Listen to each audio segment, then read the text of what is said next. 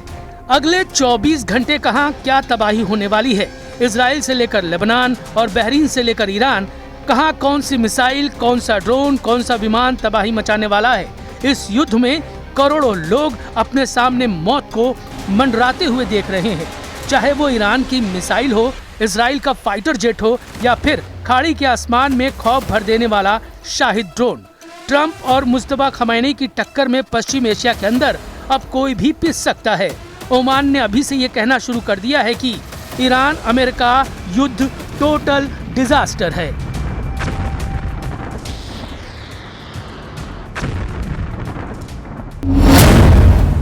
Oman के विदेश मंत्री बद्र बिन हमद अल बुसैदी ने कहा कि यह युद्ध एक तबाही है। अगर इसे रोका नहीं गया तो यह युद्ध खाड़ी देशों की सोच को हमेशा के लिए खत्म कर देगा।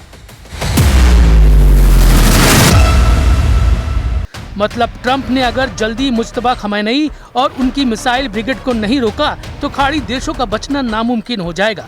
तेहरान की तरफ से वार्निंग को डिकोड कर लिया गया है, लेकिन मुस्तफा खamenei और उनके तमाम लीडर्स को टारगेट के लिए अमेरिका ने भी पूरी तैयारी कर ली है। अमेरिका ने ईरान से पूरा यूरेनियम छीनने का ऑपरेशन लॉन्च कर दिया है। ट्रंप के हाथ जैसे ही ईरान का एटॉमिक ग्रेड यूरेनियम लगेगा, युद्ध में उनका पलड़ा भारी हो जाएगा। मगर नेतन्याहू की मुश्किलें इससे भी खत्म नहीं होने वाली। इजराइल में इलेक्शन हो रहे हैं, नेतन्याहू की किस्मत का फैसला होना है। इजराइल के चुनावी नतीजे भी युद्ध का रुख पलट सकते हैं।